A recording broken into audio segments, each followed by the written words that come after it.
Get ready. Get yourself in the mood. Time to play some Call of Cthulhu. Woo! Yay! So, this is Wuce Brayne. Wuce Brayne has been on exactly one adventure so far, and he had a bit of a tough go of it. But he did manage to escape the town. I have forgotten the name of the town. Before it was consumed in a pillar of fire.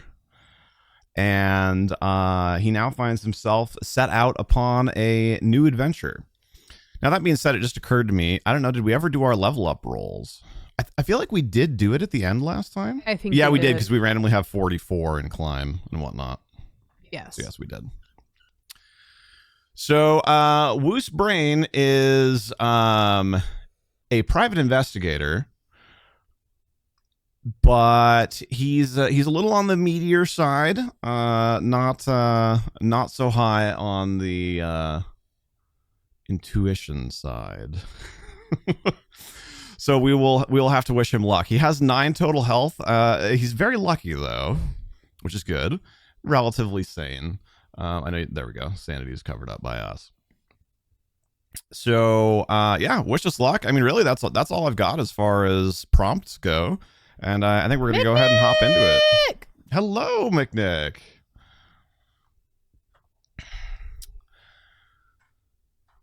Excellent. Yes, we need input.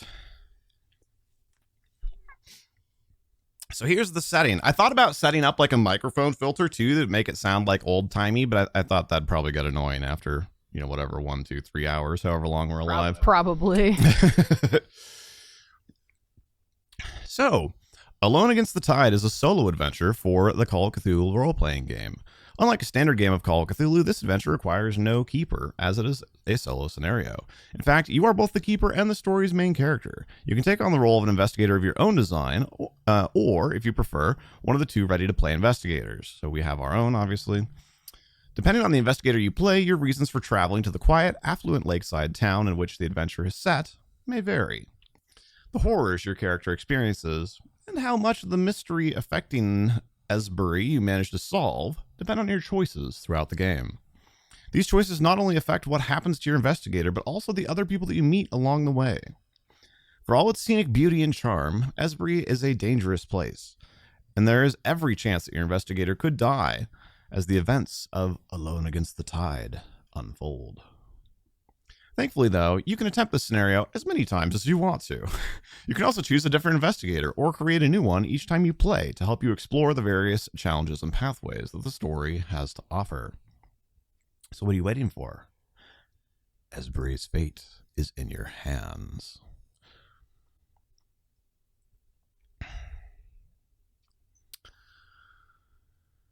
Before you begin play, you will need a set of role-playing dice, a pencil, and an eraser. I think we're taken care of there. As mentioned in the preparing to start, you also need a copy of the Keeper's Rulebook or the starter set, which we're good to go on, and your investigator sheet. This investigator is designed to lead you through the basic rules of character creation in Call of Cthulhu as you play. Oh, so I guess they do that as well, even though this isn't technically a learn to play like the other one is. You'll be directed to them by the text once you start the scenario. Of course, if you're using a pre-generated investigator, you can just ignore the comments in the text about creating a new character. If you'd prefer not to create your own investigator, a male and a female variant of the same ready-to-play character, Dr. E. Woods, is included at the end of this scenario. Note that only certain skills have already been allocated, blah, blah, blah, blah, blah. So we can skip over that because we're not doing that. All right.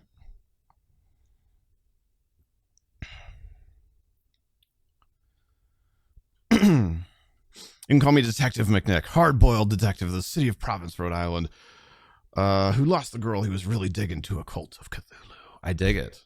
Nice. I dig it. And also, I'm assuming you know this, McNick, but the Cthulhu mythos actually does primarily take place in Ireland. Well, yeah, in that general area, Massachusetts more specifically, but kind of all around there.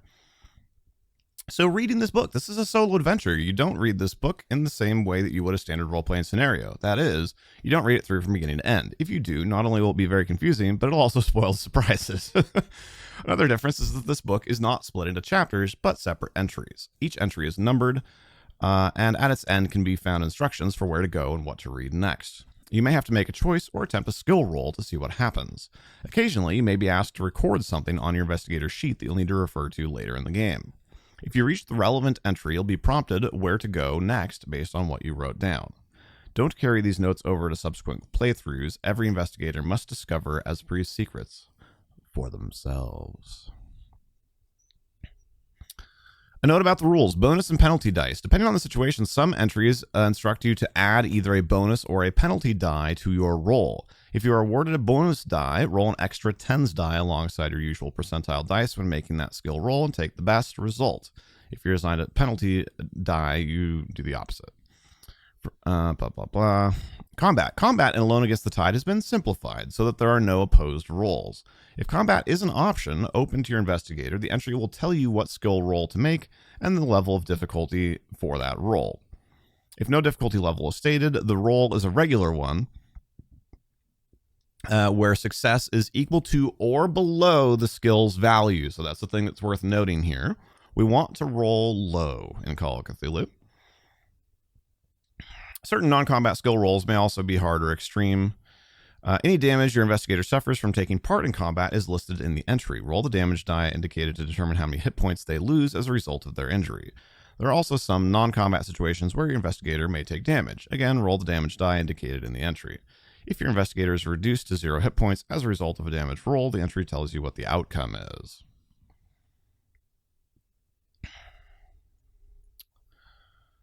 Using luck points. We recommend that you use the optional spending luck rule when playing through. We're not advanced enough to use alternate rules, I don't think.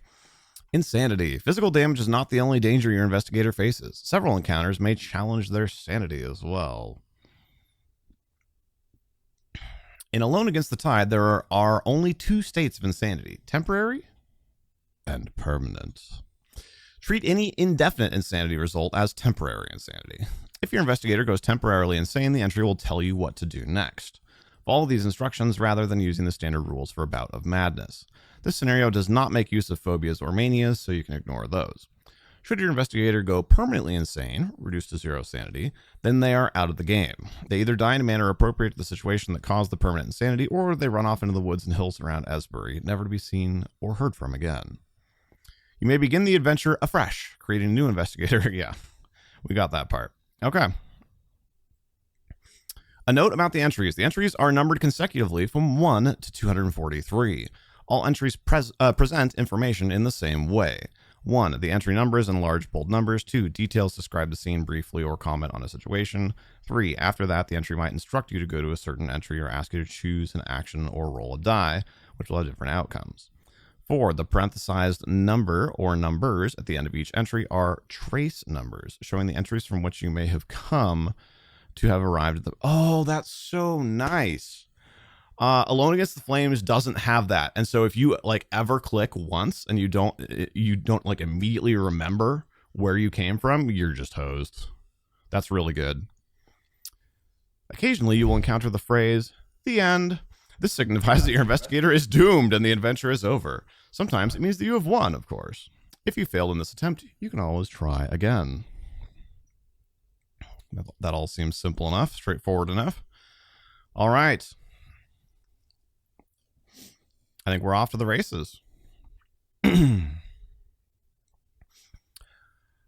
Our story begins sometime in the 1920s on the pier opposite the lakeside resort town of Esbury, Massachusetts.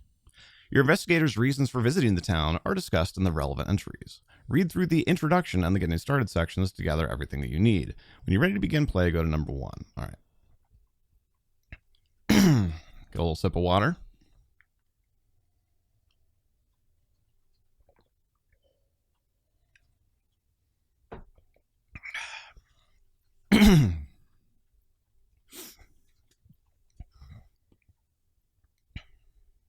The sun sinks low on the horizon as you board the ferry headed across the lake to Esbury. As you set foot on the boat, the ferryman greets you with a wide smile and a cheery wave. He stands by the gangplank as you pass, welcoming the other passengers as he removes his cap to scratch at his balding head. His pudgy figure fills his well-worn suit. He looks a little awkward, but he seems a rather pleasant sort.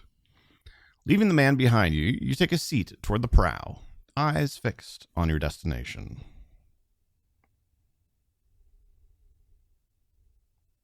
Yeah, I bet. Okay. That mostly took us to the right spot. You settle into a seat with your thin briefcase resting on your lap, noticing that the rest of the passengers are likewise getting comfortable for the short trip across the lake. Glancing around you, you catch sight of the ferryman entering the cabin. As you sit patiently and wait for the engine to come to life, you listen to the sounds of idle chatter around you. You look out across the water and notice a thin fog beginning to form over the surface of the water as the temperature drops with the approach of night. After a few minutes, you hear the engine sputter into action and feel the ferry lurch forward. The conversations around you continue as the ferryman joins you all on the deck. You can't help overhearing most of the talk, though it's surprisingly banal. There are almost a dozen passengers on the ferry, most of them simply looking to spend their money during their weekend in Esbury and to enjoy the various shops and leisure activities the lakeside town has to offer. Many of the passengers seem to come from money, as is common in Esbury. You notice a strange look from one of the women in the group. She has a full figure and brown hair and eyes. She seems to be looking over you, admiring your features. If you're creating your own investigator, yada, yada, yada, yada, we are not doing that.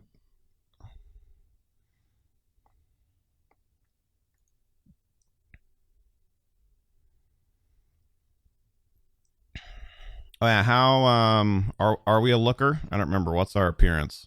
I don't remember. 60. Not bad. A little above average. Take it. The woman clearly sees something in you that she likes. Perhaps it's your looks, or a glint of the intelligence in your eyes. I don't think that one. She gives you a sly wink before turning back to her companions. You likewise turn your attention to the rest of the passengers. Sitting apart from the general crowd are two men in dark, well-tailored suits, whispering quietly to one another.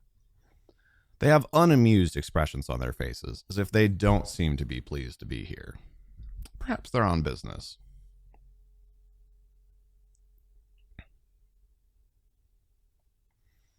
Noticing that you're sitting alone, the ferryman approaches you and stands over you with his charismatic smile. You notice he's missing a tooth in the upper left corner of his mouth. His eyes are bright as they light upon you. Good afternoon. You look a bit lonely there, friend. What brings you to Esbury?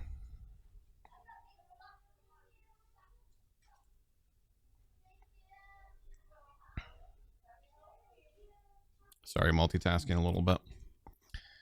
If you're creating your own investigator, yada, yada, yada, we're not doing that.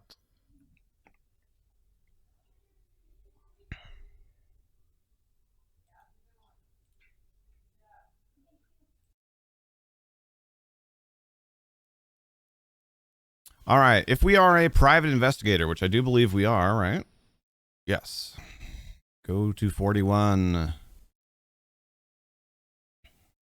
You choose your words carefully before replying, not wanting to give out sensitive information. You tell him you're with an investigative service in Boston and that you're working a case. Ferryman scratches his head. Boston, huh? I sent you all this way out here. I imagine this has to do with Professor Harris's death. But Officer Powell has that handled, I think. The man shrugs and flashes another smile. But I suppose it's not my place to pry. He extends his hand to you. I'm Lance Sanford, by the way. I think we skipped the introduction. All right, so we have our first choice here. The first one to get, I don't know, 2 or 3 votes will be the one that we go with. And pretty rapid fire. So we can inquire about Professor Harris, who is the dead person, inquire about Officer Powell, the investigator, ask Lance Sanford about himself, or just pass the time waiting to arrive in Esbury. So let us know what you want. We'll give it up to a minute or so, and then if we don't have anything that has at least 2 or 3 votes, then I will pick one.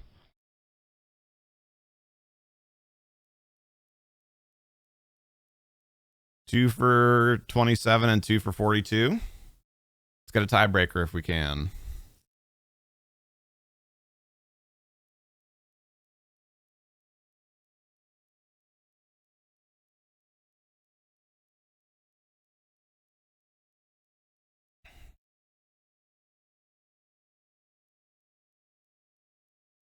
All right, I will break the tie then.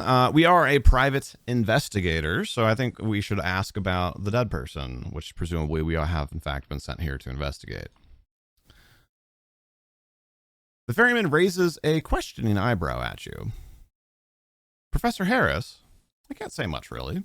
I didn't know him all that well, but he seemed like a nice guy. It was sad to hear that he died. You gently press for more information about his death. Sanford frowns, but answers. Officer Powell says it's suicide. I'm inclined to believe him, but Professor Harris seemed happy enough to me, more than content to relax in Esbury like anybody else. In between his studies, of course. Ancient Indian history, I think it was. I had a coffee with the professor a few weeks ago, and he talked my ear off about it. I couldn't understand half of what he said, but he was quite excited about whatever it was.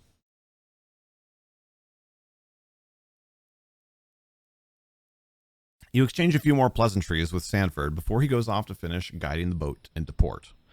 You pass the time in casual conversation with the other passengers and in observing the scenery. You note that the tall pines and the sloping hills along the lakeshore around Esbury. These features and the small town beyond are just visible through the growing mist, but squinting helps you make them out to your satisfaction. In time, you arrive on the pier at Esbury, grateful to be off the water. So, all right, so Professor Harris was very excited about something in his studies. I think we should probably kind of note that, right? He may have made a recent, discovery or breakthrough or something like that.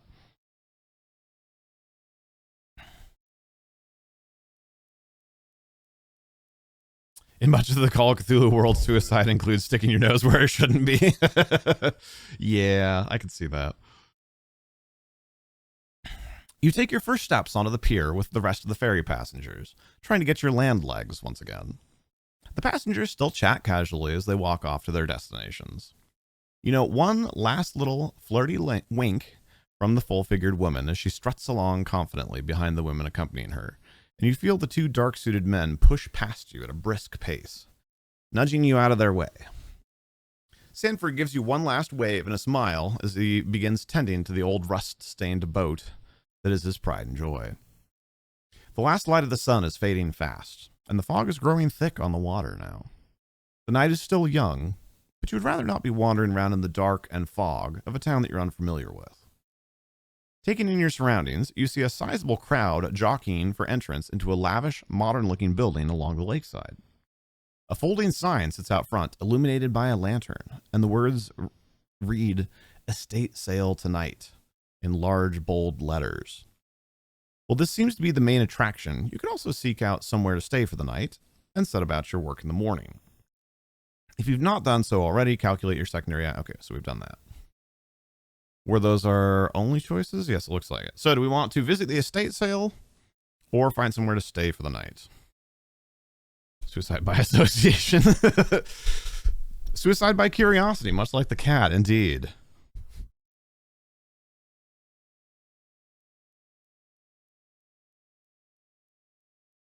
Two for the estate sale, one for going to bed. I'll give it another 30 seconds or minute.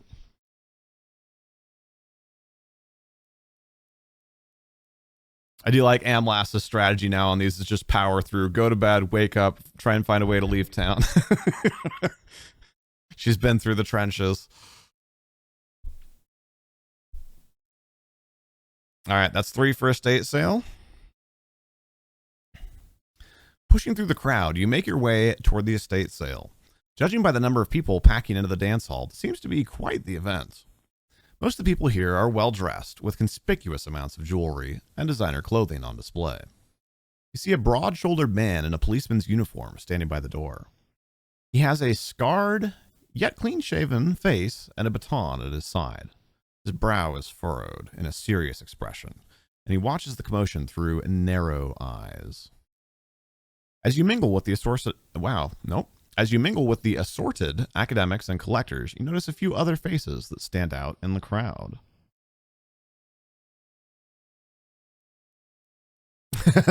Right, none. Most immediately, you spot a man in flowing orange robes with tawny skin. People in robes in Call of Cthulhu are always your friends. He seems more than a little out of place and is garnering some odd looks from the other guests. Glancing around further, you happen to notice the two dark-suited gentlemen from earlier. Standing in a corner toward the front of the room, talking to a young dark-haired man in a dated yet elegant long coat. He is of a slight build and has rather sharp features. A thin wisp of a mustache hangs beneath his nose. Most noticeable, though, is the rather attractive young woman standing on stage at the front. Man, I was doing good at the start here. Is the rather attractive young woman standing on stage at the front of the room next to a bespectacled old man. Long black hair cascades down her shoulders, accentuating her pale features and complementing her formal black dress. Occasionally, she and the older gentleman peek at objects hidden beneath white sheets. The sale items are waiting to be displayed. Is Mendez here? I believe he said that he probably would not be able to make it. I remember he missed it when we did this last year too, and he was bummed. Okay, wow, there's a lot of choices here, and my camera's kind of covering them up. And hold on, let me hide Pixie really quickly, and there we go. We'll bring her back in a minute.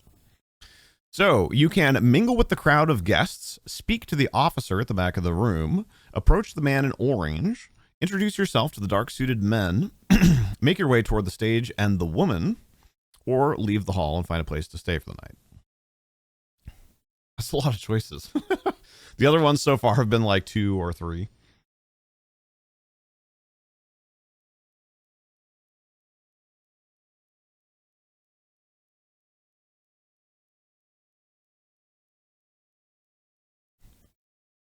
We have 3 votes for 3 different choices. Is this Morticia?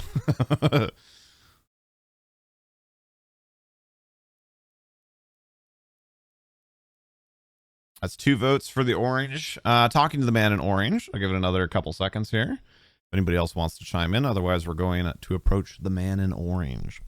Which I'm assuming, especially given the picture that we have here, is actually probably like a Buddhist monk or something. Or Hindu or what have you. Because they said that the guy was involved in ancient Indian studies, right?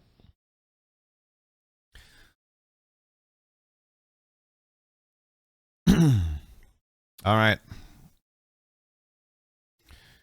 You approach the strange man in orange. He seems well-traveled and weary. His long orange robes are a stark contrast to the fine suits and dresses of the New England financial elite. He seems decidedly out of place. You open your mouth as if to speak and find him staring intensely at you. Make an anthropology roll. All right, our first roll of the day. What's our skill in anthropology? Not very good. Excellent. Excellent. Bad, isn't it? Oh, dear. Oh, that's not good. All right, you guys ready for this? I set up a dice roller in the chat. I figured out how to get it to work.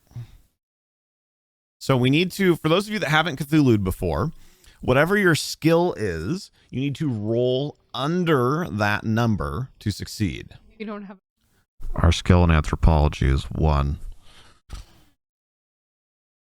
Well, we're already going to fail.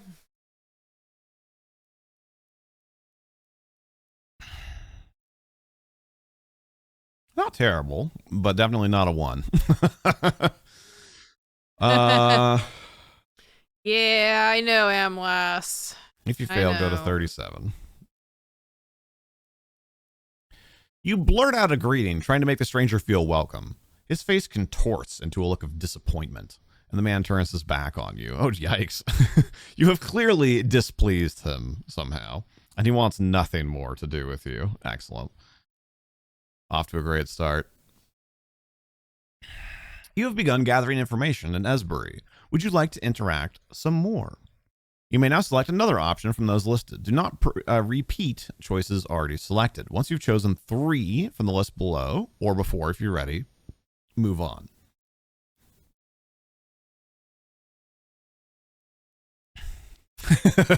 Pot and kettle. Exactly.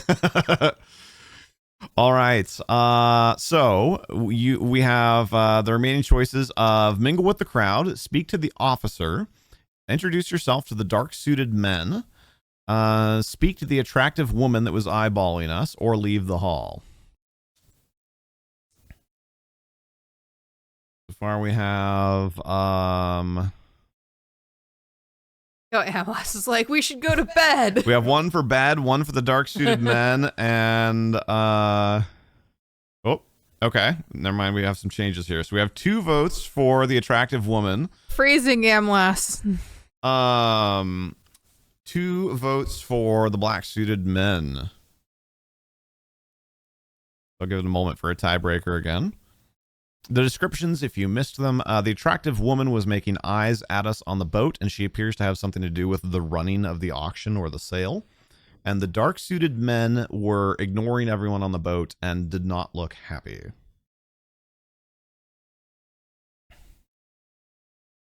She killed the guy. Chat's already solved it. I'm liking the... We're done. We can go home. Good job, guys. Well, it sounds like unless something takes us out of the hall, we get 2 choices, right? So let's just plan on trying to do both.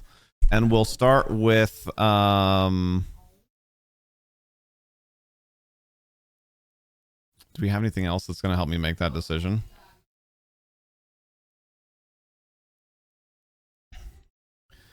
Strength con. You know what? We're kind of beefy, right? We're a little bit of a meathead.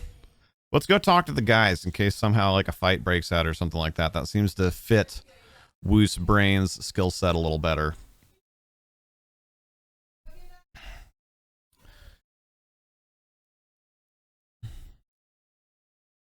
It was 60, I believe, right? You approach the huddled group and introduce yourself to them, stating that you recognize them from the ferry. The 2 men from earlier appear annoyed at your presence and are visibly irritated. All right, guys, I gotta interrupt. One of those kids was dressed as a sim and had the glowing, like, thing above his head. That's awesome. The Or her plumb head. bob. The plumb bob. All right, continue. Graham, man, we don't even know you. You got nothing to do with us. The 3rd man seems likewise bothered and frowns at your intrusion. They certainly make you feel unwelcome. Ignoring you in hopes that you'll leave, the 2 men in suits turn their backs to you. We're off to a fantastic start, guys. Yeah, we're just really doing, we're doing so well, guys. You see the jacket of each suit shift oddly, as if it's ill-fitting. Make a spot hidden roll.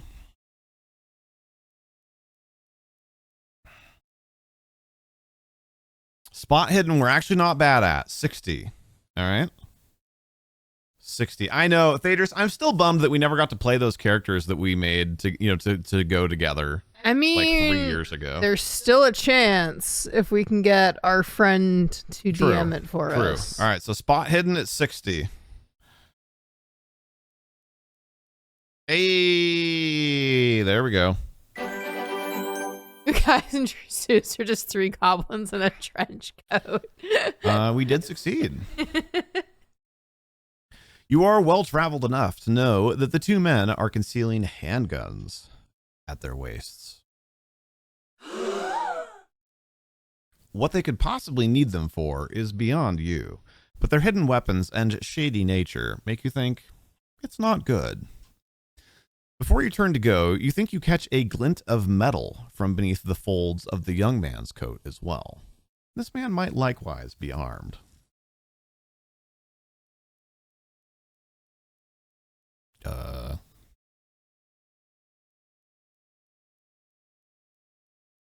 Oh, that was weird. The jump point was like not quite programmed in the right spot. It's like, what are we seeing right now? All right, so we said we were going to go talk to the woman since we had a tie last time. Because as Ninja Nola said, attractive women are sus. Beg your pardon? I mean, those are her words, not mine.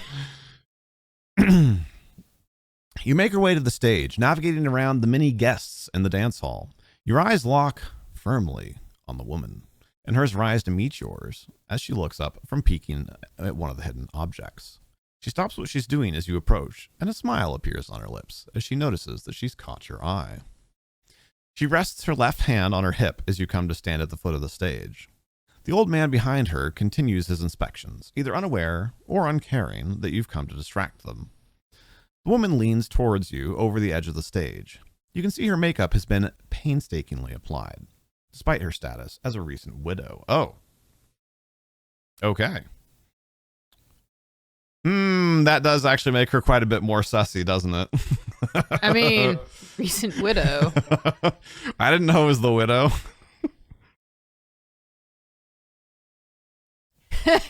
Lass. You clear your throat as you meet her gaze and promptly introduce yourself.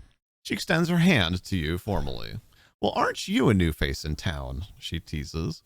We get those quite a bit here. No doubt you plan to bid on some of my late husband's things. Good for both of us, I say. Just be sure to give a good price for little old me, all right? She winks slyly at you. Yeah, she's very sus. You realize now would be a good time to get some more information from this woman, who might be the most well-informed regarding your interests. She certainly seems like the flirty sort, and would probably respond well to more of the same. Make a charm roll. Charm. 15. 15. Not great. We are Wuce Brayne. Hi, buddy. Tell me what you did to your husband. That actually was pretty good.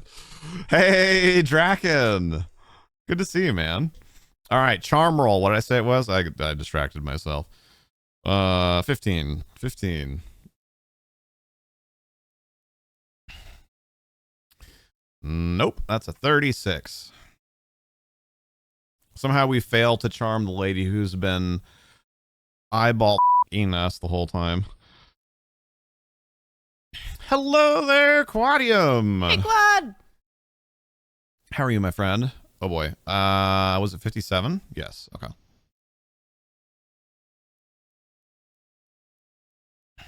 Amras89 clipped our channel. Thank you, Amras. Thank you.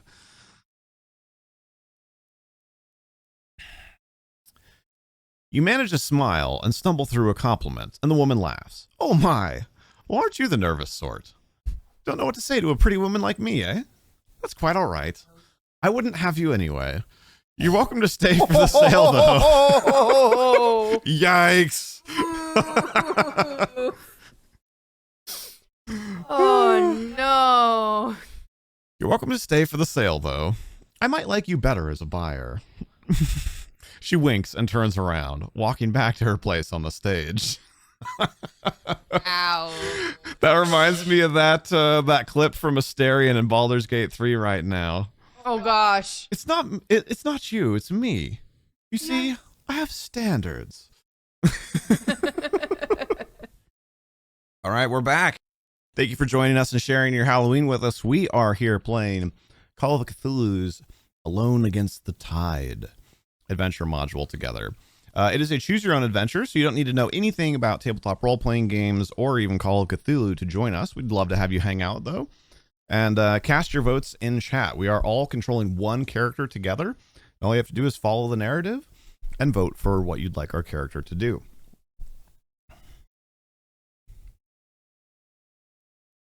Oops.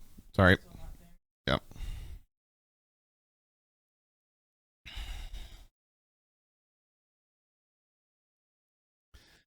The murmuring of the crowd dies down, and people begin to gather around the stage as Amelia and the older gentleman call everyone to attention. We didn't even get her name. Probably quad. The widow strides confidently to the front of the stage where the lights are centered. She flashes a broad smile at the crowd and begins to speak. Good evening, everyone. I'm so glad you could all make it tonight. As you all know, my husband recently passed, and, well, at this point, Amelia begins to tear up theatrically, so much so that her makeup begins to smear. She produces a handkerchief to dry her eyes before continuing. Well, I'm very upset. I miss my poor William very much, and I don't know what I'll do without him, and that's why I've brought you all here. I hope you can find some use for his collection, and I know that he would be happy to see his things go to those who value them highly. I hope you'll show this poor widow a kindness by finding something you like. But now, let us begin. I'll leave the auctioning to Mr. Warren.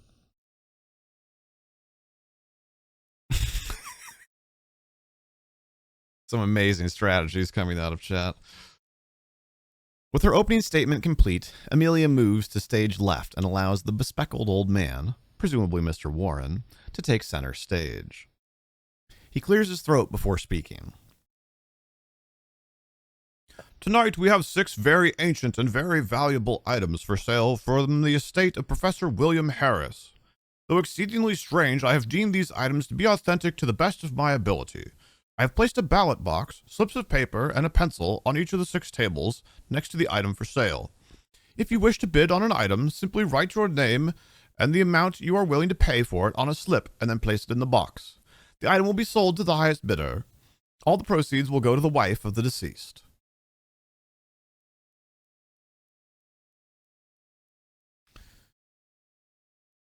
With that, Mr. Warren moves to reveal the gathered items. Observing the scenery, you note the tall pines and the sloping hills. Wait, what? Oh, that was very confusing.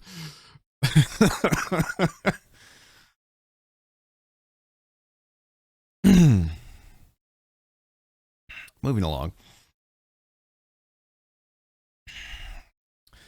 Mr. Warren approaches the first table and removes the cloth covering to reveal an odd pair of clay cylinders covered with strange etchings.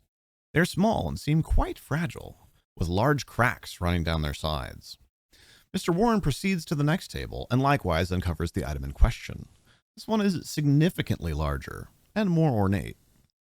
It appears to be some sort of altar or reliquary, heavily decorated with yellow-green gemstones. However, there is one similarity with the first item, the presence of the same strange written characters, though these ones seem to have been painted on. The old scholar turns to the next item in question and displays it for all to see, a decorated crown of solid bronze, wrought with the image of a Hindu god.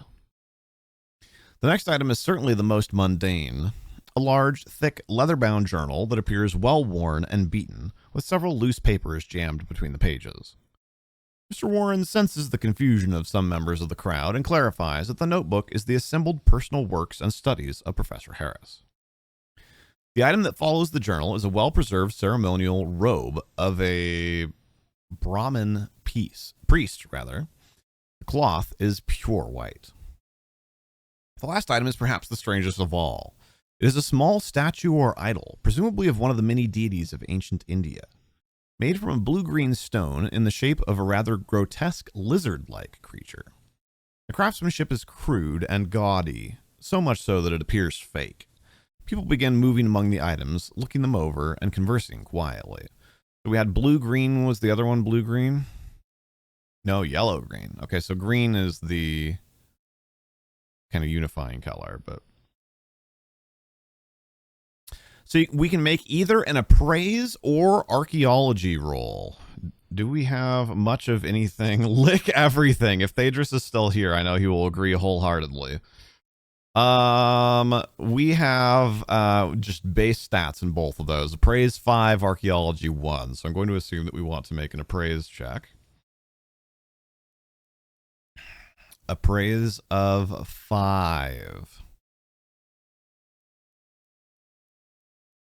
And the roll has a 5 in it.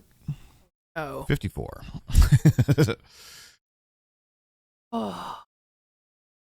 Listen, Wuce Brayne did not spend a whole lot of time on his studies.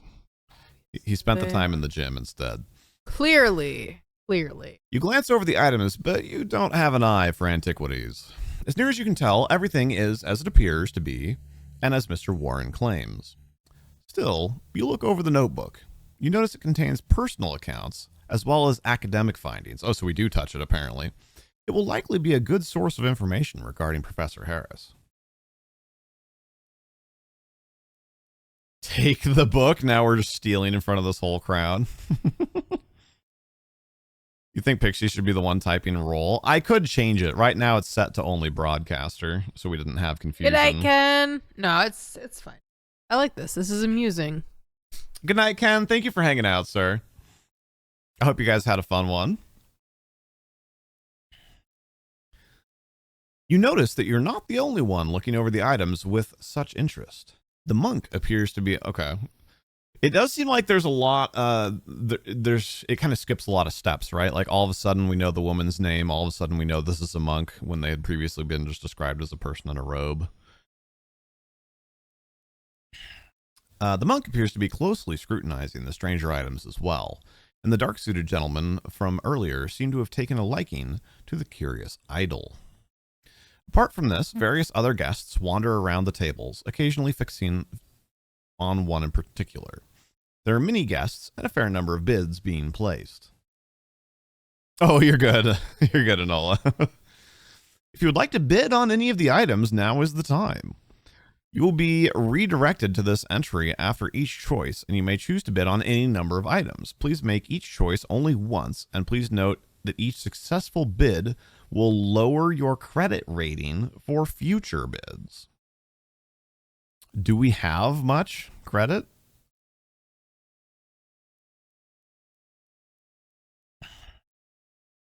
$20. So we have a little bit. We're not at complete rock bottom. We only have 20%. We might need that money later, but I will leave it open to you guys. What? There should be another bottle. It's Quad wants to bid on all of them. I guess, let's see, how do we want to do this? Just type the number of items that you would like to bid on. Let's start with that. Anywhere between 0 and 6. And then we'll sort out what we want to bid on. Okay, well, I guess, so it sounds like at least one. Why are we interested in this in the first place? The auction as a whole, honestly, we just went because there were a lot of people there. And, yeah, and then the book in particular, because it's essentially Indiana Jones Sr.'s Grail Diary. It sounds like people want to bid on 2 items, one of which is the book. All right. And book clearly had multiple votes. So what other item do we want to bid on?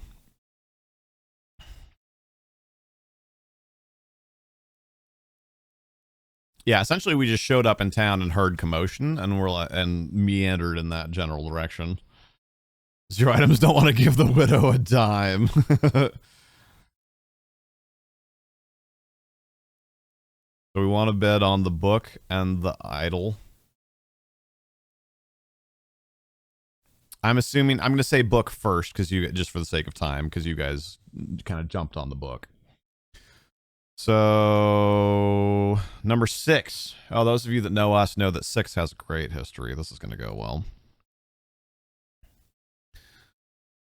You feel that the information in the journal is essential to your interests and cannot help but make a bid. You place your paper with the others and hope that Mr. Warren calls your name when the amounts are compared. Make an appraise or credit rating roll. I don't think we had anything better in appraise. No, appraise was 5. Credit rating was 20. We're making a credit rating roll with 20. Oh my god. This is pretty classic for me in Call of Cthulhu. I rolled a 99.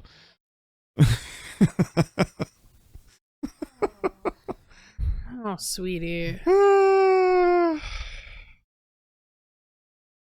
Excellent. All right. If you fail, go to 14.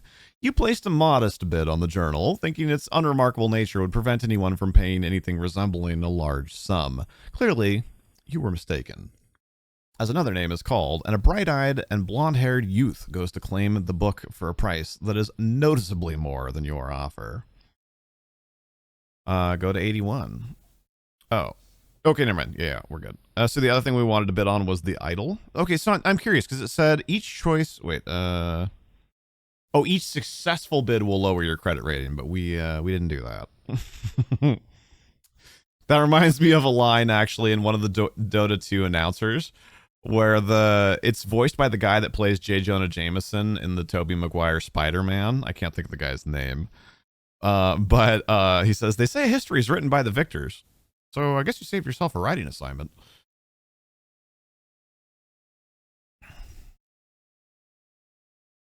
So, number 92, something draws you to the curious idol, and you feel compelled to make a bid. You notice that you're not alone in this, as the monk and one of the dark-suited men both place bids of their own into the box. You hope that yours is high enough.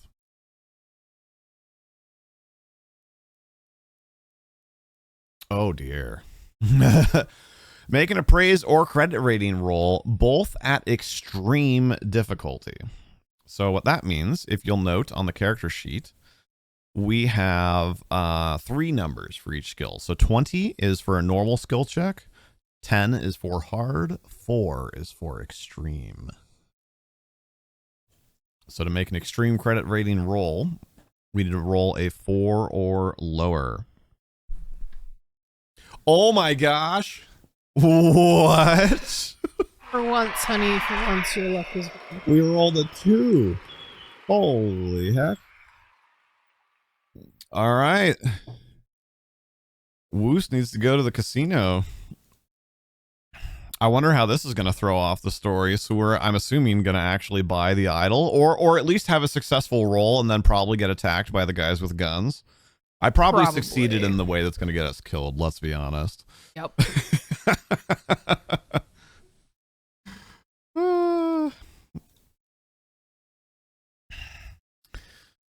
All right. Well, we succeeded. 86.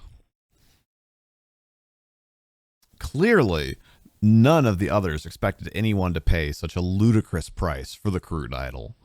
You still can't believe how much money you offered for it, but the grotesque and misshapen thing is now yours.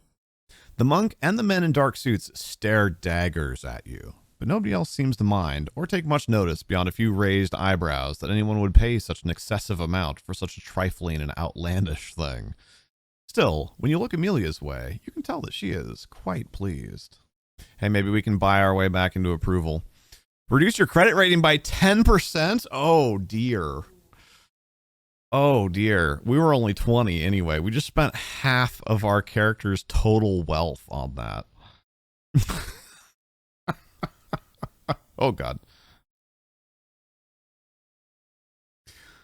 Also, the way that credit rating works is, generally speaking, if you just want to buy something, like you're just at the store and you want to buy food, or you like need to hire a cab or whatever, it's just like if your credit rating is at least this high, you just do it. Like, you don't really have money that you spend per se. So the fact that reduced our credit rating, that's like pretty significant. But here we are. We now own this crazy idol. That I'm sure is not going to have any repercussions at all.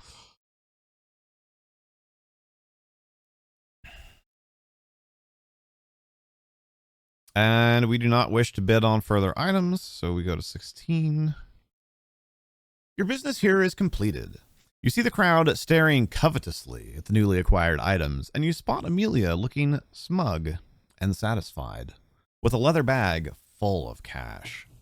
Mr. Warren begins to clear away the tables while Officer Powell stands by the door and directs people out of the building and into the ever-thickening fog. Okay, so there's another one of those leaps that it didn't really describe. So the bouncer, the policeman, is also, I'm pretty sure that's the person who investigated the murder.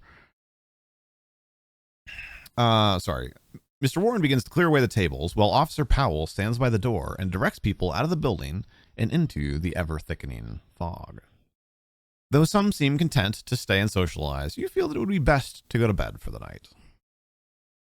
Hey, we're going to bed. MLAS, we're going to bed. Does it have nose holes for huffing smoke? For those that weren't here for it, the last time we did Alone Against the Flames, or maybe 2 times ago? I don't know. One of the times more recently that we did Alone Against the Flames, they decided to smell the strange vapors, and that went about as well as you'd expect.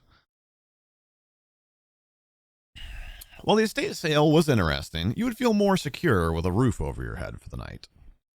You pull someone out of the crowd and inquire as to where you can find a room to rent. You're directed a few blocks into town to a modestly priced hotel a few buildings down from Esbury's police station.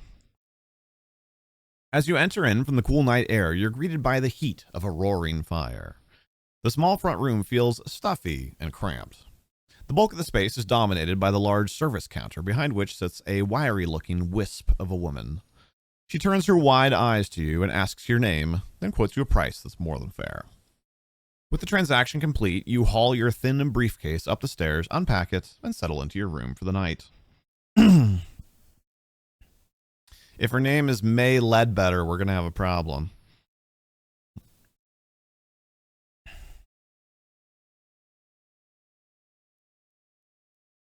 You wake in the morning, grateful for the rest. You rise up from your bed and take in the modest surroundings that make up your room. The furnishings are sparse, a small, poor-quality dresser, and a cramped, dusty writing desk tucked in the corner. Sitting atop the desk is a plate of eggs and toast, apparently set out for you by the hotel's owner. The walls are plain and unadorned, save for a single window that faces towards the lake. However, this view is currently blocked by the incredibly thick fog, which has taken on a pale green hue. Your vision is obscured entirely, and you cannot see into the depths of the outlandish green mist. You also notice your personal belongings placed around the room exactly as you left them the night before. All right.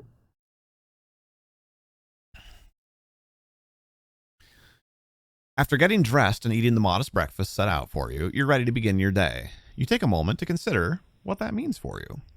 Your mind turns to Professor Harris. If you're so inclined, you might be able to investigate the circumstances of his death further.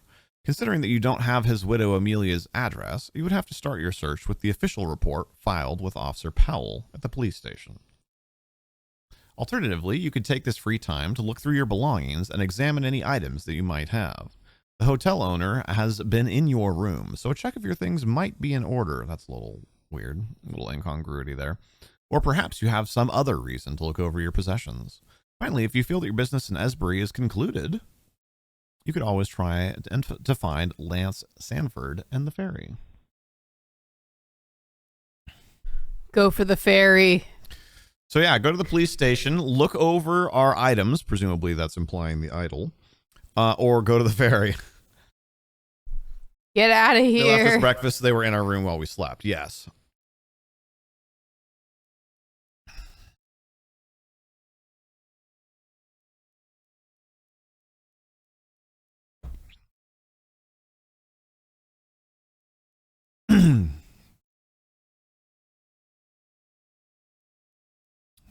Sounds like look over the items. A cursory inspection of your personal belongings reveals that nothing is amiss. All of your possessions are just as you left them. While you are here looking things over, you can take this opportunity to more closely scrutinize items bought at the estate sale.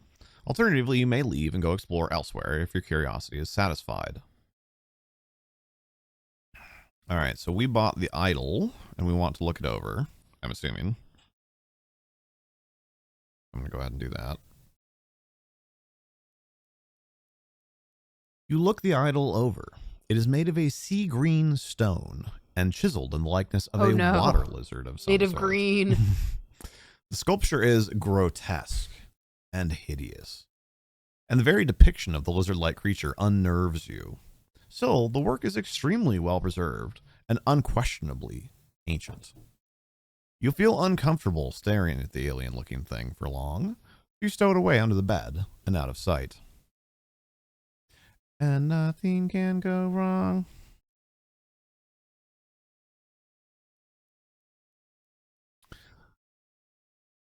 Dun, dun, dun. So that leaves us with the police station or the ferry.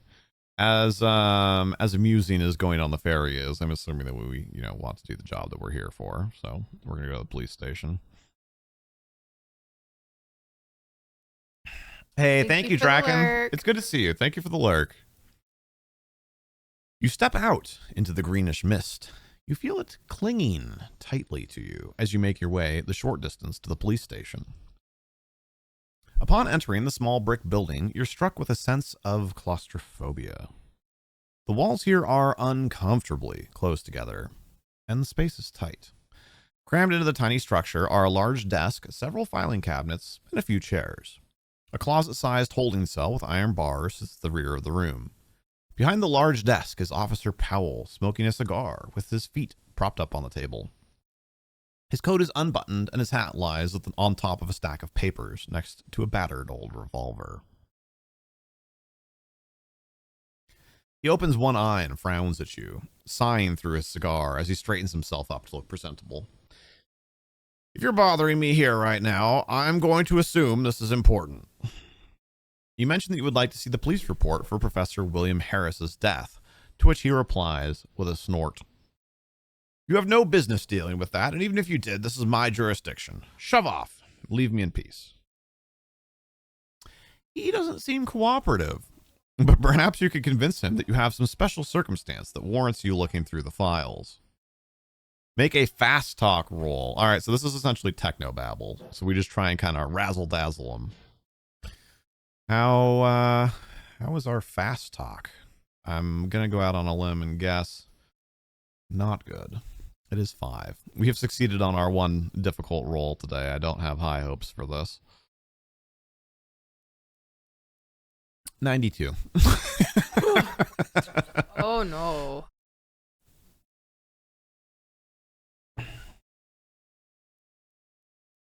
You try to convince the officer that you have a particularly good reason for needing slow talk, right? For needing access to the file, but he simply doesn't care. Scram, stranger, you're ruining my smoke. If you want to dig at the dead guy, go bother his widow. Her place is over on the north side of town, right next to the church. Can't damn well miss it. Officer Powell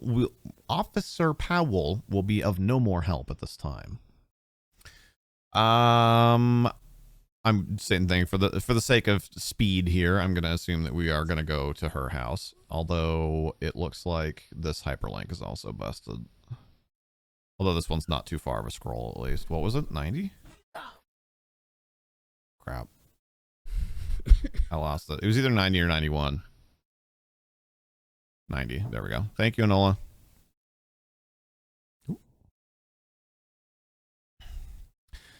You walk into town toward the Harris address. Even knowing the location, it's difficult for you to find your way due to the unfamiliarity with the town and the density of the peculiar green mist. As a result, it's some time before you arrive at the Harris house. As you approach the building, a man steps out of the fog, blocking your path. He's young and thin, with rather angular features, and the faint hint of a mustache atop his lip. He's dressed in a dark suit and stares at you from beneath a flat cap. So I'm assuming this is the third guy that was talking to the two from the ferry. Probably. You're an unwelcome surprise. I don't know what you're looking for, but you won't find it here. Your eyes betray you as you glance at the Harris house. The man scowls visibly. Why didn't you leave the poor widow alone, you creep? If you want to bother her, you're going to have to go through old Joshua here. Capiche? Oh, dear. His hand brushes beneath his coat as if searching for something, but then he stops himself. He pauses for a moment, looking you over once more before spitting on the ground at your feet and turning away. All right. So do we call him out? Or do we call out to him, rather? Do we just try and walk past him to the widow's house? Or do we return to the hotel?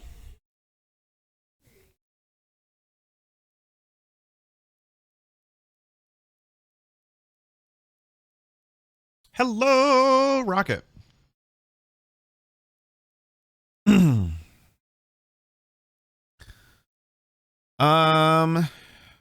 That is 1 to call out, 1 to try and go past him, and 2 to return to the hotel. I'll give it another, 30 seconds or so.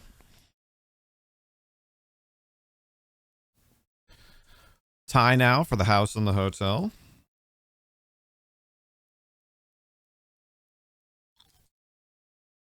You can change votes if you'd like. To the house. We're going to try and just go past him. All right. Thanks for breaking the tie, Quad. Also, I apologize. I threw a starburst in my mouth. And it's slightly stale, so it needs a little bit more chewing. Hold on.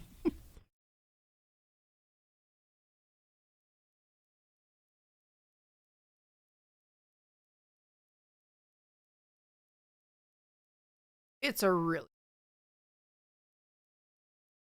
Oh, that's a great idea, Rocket.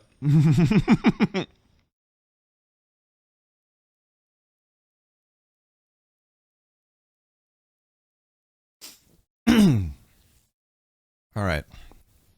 Rinse it down.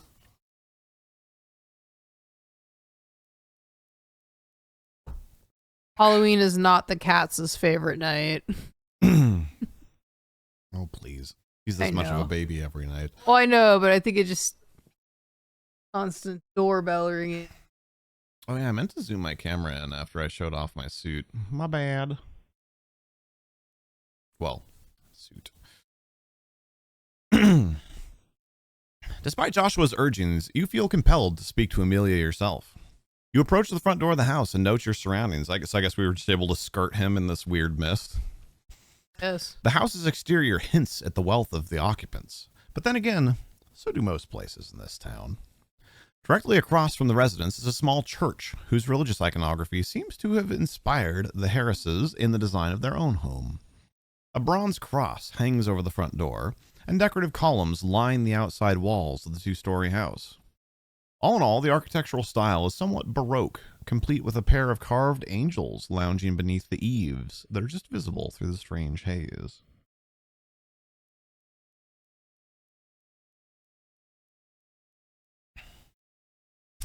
That's awesome, Rocket. You knock on the door and wait in the mist for a few moments, hoping for someone to hear you. Eventually, much to your relief, the widow, Amelia, answers the door. She's wearing a bright red dress, which accents her deep crimson lipstick. She appears to have taken great care over her appearance. She flashes you a smile and invites you inside. The house opens into a large foyer, and you see various crates and bundles stacked high along the walls. Gotta go get your candy. That is of the utmost importance. Just selling off a few of the more common things. Mind the mess, the porter hasn't come for it yet. She takes you by the hand to lead you past the stacks of items, helping you to pick your way through the deceased Professor Harris's assembled possessions. She takes you into a small drawing room full of antique furniture and offers you some coffee. After settling in and exchanging a few well-mannered pleasantries, you ask in more detail about the late Professor Harris. Amelia sighs theatrically and looks down at her hands. I can't imagine what you want to ask about William. I found him in his study with the gun still in his mouth. What more could you want to know? Make a psychology roll. I don't think we have... Oh, wait, what? Okay. We have a 70 in psychology. Apparently, Wuce is good at reading people. We need to roll under 70. 19. Where was that earlier? That's when we're going to roll the 1, right? Oh, an 81. No, we did succeed. Go to 126. There we go. You don't know why you hadn't realized it before. Selling all of his things, adopting such a flirty demeanor, dismissing questions about her husband's death.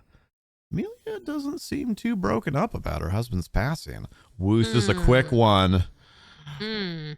Nothing gets past Wuce. She's hiding something. You'd bet your career on it. You suspect she's involved in Professor Harris's death in some form or another.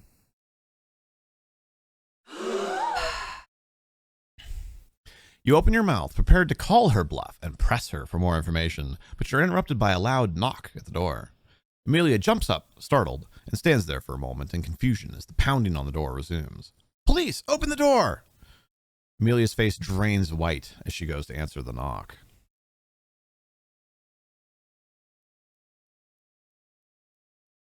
Your gut tells you that something is wrong here. You feel uneasy about the officer at the door. You tell yourself that you're being irrational and on edge. You have some trouble fighting that feeling. You have precious few moments to react. All right, so we can ignore our instincts and wait to see what happens, or we can try to hide. This may be pertinent. Stealth is 40. Stealth is 40.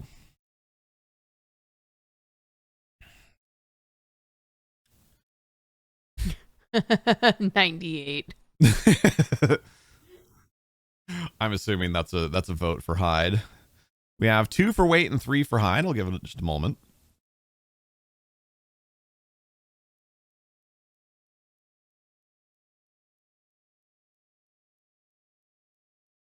Mm, 3-3 now.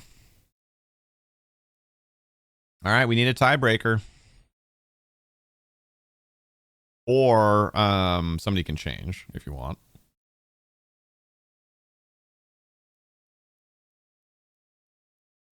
The argument seems to be that if we hide and they're not here for us, then we become suspicious. MLAS is changing from hide to wait. Didn't I say first to 3? I don't remember how I worded it. Yeah, we'll clarify that now for going forward. But for the moment, MLAS changed to vote. So yes, I think. Sorry, I hadn't even really thought about that because earlier there was only like 2 or 3 people voting each time on a lot of them. So yes, let's say the first thing. If there's a lot of voting going on, first 1 to 3.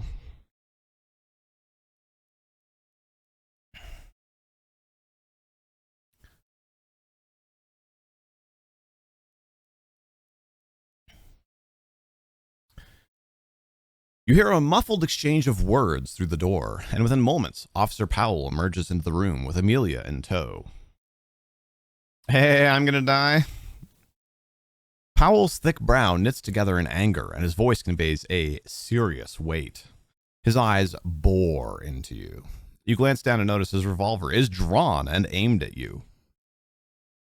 You're under arrest for trespassing. You've no business being here. You're going to come with me now. He doesn't seem to be in a talking mood. It would be unwise to refuse, given the firearm aimed directly at you. Still, it might be better to take your chances now than rot in a cell. Yeah, that's a good point. I'm curious. I'm curious if he's like double crossing us, or like if he set us up, or if that's just bad writing. But he did tell us to go here. You make a good point. All right. Do we go quietly with him, or do we attempt an escape? That would be a hard brawl. And I'm assuming there would be additional consequences to that. Our brawl is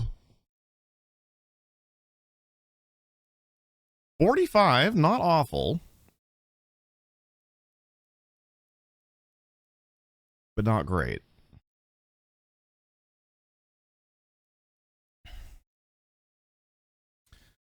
Setting you up because he was in on it with her. I think that's probably a good out of character guess.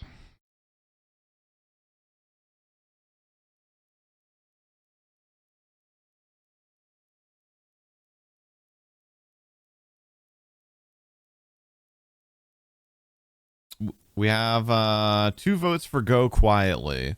I will remind you, for whatever it's worth, we are a meathead, but of course we can do whatever we want. I'll give it another 15 seconds or so.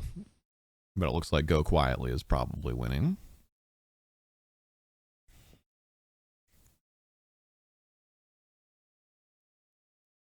I'll tell you what, you guys, nothing has ever gone wrong in these Call of Cthulhu one-shots when we end up in a cell.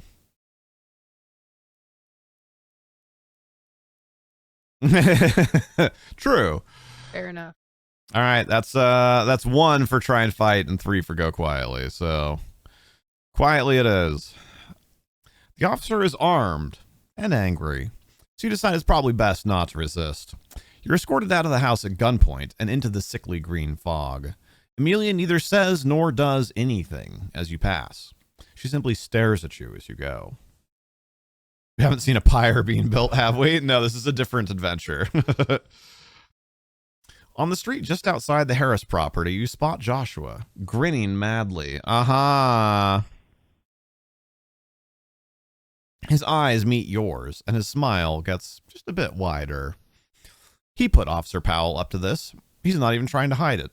That still doesn't explain why, but at least you know for a certainty that Joshua is not friendly to you, and that he has Powell in his pocket. You mull this over as you're marched through the misty streets and taken to the police station. You're ushered into the dim and dingy room and shoved into a closet-sized cell on the far wall. Officer Powell turns the key in the lock, sealing you in the cell. He settles into his seat and pays you no further mind as he begins puffing on a cigar. He seems to have no intention of letting you go anytime soon. So we can spend the night in the cell. We can attempt to escape with a locksmithing roll, or we can try to talk our way out of it. So locksmithing and fast talk. Locksmith, we have 21. So a little bit. Not great, but a little bit. Fast talk, we have 5. So probably not try to talk our way out of it, but there could be an argument for locksmith or wait. Watch your phone call. Well, if you fail, you go to 84. If you wait the night, you go to 84. So either way, you're going to 84 if you don't do well. That's definitely metagaming, though. I know. Cat. Oh, you guys saw Loki, huh? 3 votes for locksmith, 1 for wait the night. I'll give it another 10 or 15 seconds. 4 votes for locksmith. Oh, no, I said first to 3. Never mind. Just kidding. Locksmith it is. All right. Locksmith. So we're trying to roll under 21. Oh, 24. Heartbreaker. It was close. Oh. Kyoto. It was close.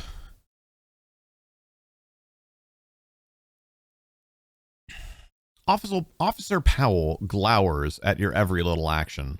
Despite his laziness, he keeps a close eye on you, and you won't be slipping away anytime soon.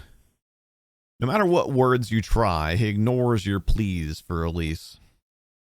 The hours drag on. As the two of you sit alone in the room, the air becomes warm and stifling. Powell opens a window to let the room air out, probably because it's full of hours of cigar smoke. Gross. You stare out into the green fog and feel a great sense of unease, as if something is staring back at you. You shake off this irrational fear and busy your mind with thoughts of how to obtain your freedom. You don't ponder for long. Your sense of unease grows greater until it's all-consuming. You know that something is coming. You hear the shouting first. People panicking in the streets. Officer Powell jerks out of his silent vigil when the shouting begins before rushing outside to restore order.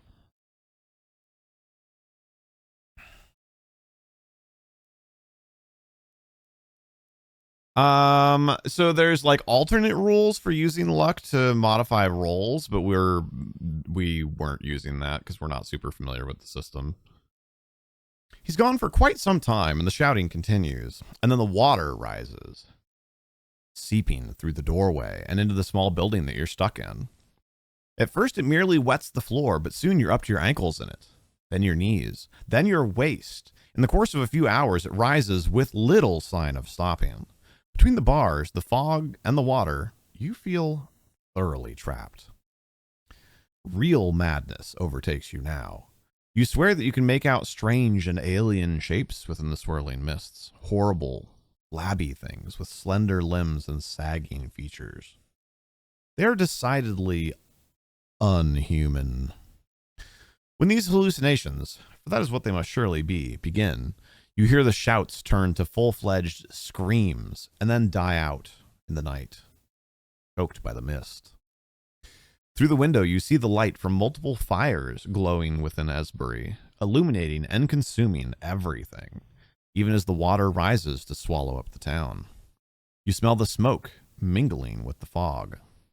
You try to convince yourself that you're having a panic attack, that this is all a dream, that this isn't real.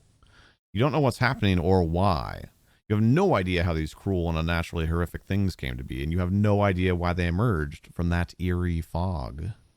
You don't know any of the reasons for this, and you never will.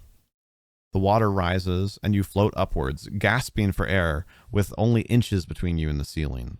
As the water rises over your head, your lungs fill, and you drown. You have died. As it stands, your character died ignorant of the nature of these unholy horrors, and perhaps that is for the best. If you wish, you may begin again and try for a better outcome, or at least one that explains the goings-on further. For now, though, your visit to Esbury is over.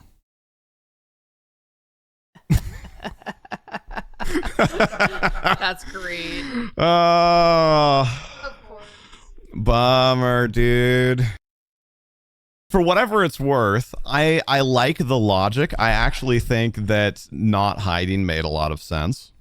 But obviously that escalated very quickly. I am really curious. I mean, I guess if you picked the lock, then theoretically you could have just snuck out while he was napping or whatever. I think that would run us pretty late. We need Deuce, Wuce's brother.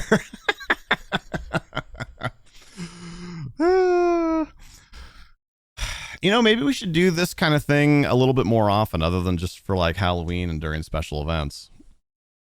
Maybe we'll try and do a Call of Cthulhu once every month or two. This one's fun. It's similar, but it's got a little bit of a different feel to it than Alone Against the Flames does. I'm tempted to start over again, but it does take a while. You know, that was probably an hour and a half, and we died before the end, which means it's probably, 2 hours or so to actually get through it. So I think probably starting that again now is probably not a great fit. As tempted as I am. We speed ran the death. Well, we'll try this one again. If not before, then probably during the New Year's Eve event, yeah? I think that'd be fun.